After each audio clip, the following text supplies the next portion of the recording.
ఎన్టీఆర్ 28వ వర్ధంతి సందర్భంగా ఉయ్యూరు ఫౌండేషన్ ఆధ్వర్యంలో గుంటూరు జిల్లాలో తోపుడు బండ్లు, ట్రై సైకిళ్లు పంపిణీ చేశారు. 10 మంది చిరు వ్యాపారులకు తోపుడు బండ్లు, 2 వికలాంగులకు ట్రై సైకిళ్లను ఉయ్యూరు శ్రీనివాస్ పంపిణీ చేశారు. ఈ కార్యక్రమంలో ఫౌండేషన్ నిర్వాహకులు వాసిరెడ్డి అప్పారావు, టీడీపీ నాయకులు, కార్యకర్తలు పాల్గొన్నారు.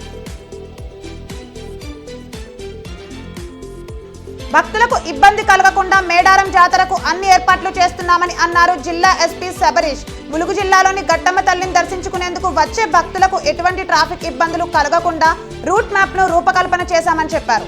ట్రాఫిక్ కు అంతరాయం కలిగేలా దుకాణాలు ఉంటే వాటిని తొలగించేలా చర్యలు తీసుకుంటామన్నారు. హన్మకొండ జిల్లాలో నెలకొన్న ఐనవోలు శ్రీ మల్లికార్జున స్వామివారి ఆలయానికి భారీగా ఆదాయం సమకూరింది. స్వామివారికి మొక్కులు చెల్లించుకునేందుకు భక్తులు భారీగా తరలి వచ్చారు. కోరమీసాల మల్లన్నకు కానుకలు, ముడుపులు రూపంలో 1,70,000 రూపాయలు వచ్చింది. మిశ్రమ బంగారం, వెండి ఆభరణాలను తిరిగి హుండీలో వేసినట్లు ఆలయ నిర్వాహకులు వెల్లడించారు. ఎస్సీ, ఎస్టీ అట్రాసిటీ కేసుల్లో బాధితులకు ఇవ్వాల్సిన పరిహార విషయంలో జాప్యం లేకుండా చూడాలని హన్మకొండ జిల్లా కలెక్టర్ సిక్తా పట్నాయక్ అన్నారు. జిల్లా స్థాయి SC, ST vigilance monitoring committee సమావేశంలో సభ్యులు తెలిపిన అంశాలపై సంబంధిత అధికారులు సత్వర చర్యలు తీసుకుని పరిష్కరించాలన్నారు. ఇప్పటి వరకు అందిన ఫిర్యాదుల పరిష్కారానికి రెవెన్యూ, పోలీసు అధికారులు చర్యలు చేపట్టాలన్నారు. శ్రీ సత్యసాయి జిల్లా గుడిబండలో అక్రమంగా తరలిస్తున్న కర్ణాటక మద్యాన్ని మడసికర పోలీసులు పట్టుకున్నారు. వీరాంజనేయులు అనే వ్యక్తిని రెడ్ హ్యాండెడ్ గా పట్టుకున్న పోలీసులు అతని వద్ద నుండి 500 టెట్రా ప్యాకెట్లను స్వాధీనం చేసుకున్నారు. ఇలాంటి అక్రమాలకు పాల్పడే వారిపై కఠిన చర్యలు తీసుకుని కేసు నమోదు చేస్తామని సిఐ భార్గవరెడ్డి హెచ్చరించారు. తిరుపతి జిల్లా శ్రీకాళహస్తి నియోజకవర్గంలో ఏపీ నీడ్స్ పవన్ కళ్యాణ్ కార్యక్రమంలో భాగంగా ఇంటింటికి ప్రచారాన్ని నిర్వహించారు. రాబోయే ఎన్నికల్లో జనసేన, టీడీపీ కూటమిని అఖండ మెజారిటీతో గెలిపించాలని జిల్లా ఇన్ఛార్జ్ కోట వినూత కోరారు. నియోజకవర్గ ప్రజలు తమ పార్టీకి బ్రహ్మరథాలు పడుతున్నారని చెప్పారు.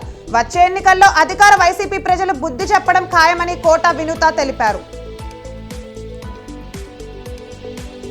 ప్రముఖ పుణ్యక్షేత్రం కాణిపాకం శ్రీ వరసిద్ధి వినాయక స్వామి వారి హుండీ లెక్కింపులను ఆలయ అధికారులు చేపట్టారు.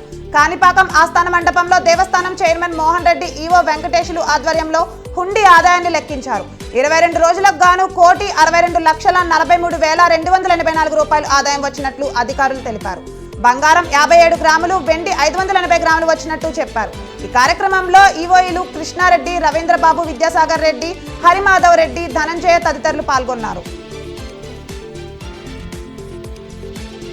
మడకసిర వైసీపీ ఎమ్మెల్యే తిప్పేస్వామి, ఆయన కారు డ్రైవర్ ధనంజయపై వైసీపీ రాష్ట్ర సంయుక్త కార్యదర్శి రవిశేఖర్ రెడ్డి స్థానిక పోలీస్ స్టేషన్లో ఫిర్యాదు చేశారు.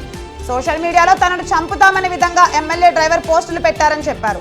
డ్రైవర్ పెట్టిన పోస్టును ఎమ్మెల్యే ఖండించక ఫ్యాక్షన్ రాజకీయాలకు ప్రోత్సహిస్తున్నారని రవిశేఖర్ ఆరోపించారు. ఎమ్మెల్యే డ్రైవర్పై పోలీసులు కేసు నమోదు చేయకపోతే కోర్టును ఆశ్రయిస్తానని రవిశేఖర్ రెడ్డి తెలిపారు. ఈ విషయం తెలిసిన ఎమ్మెల్యే తిప్పేస్వామి ఖండించలేదని పోలీసులకు ఫిర్యాదు చేశారు.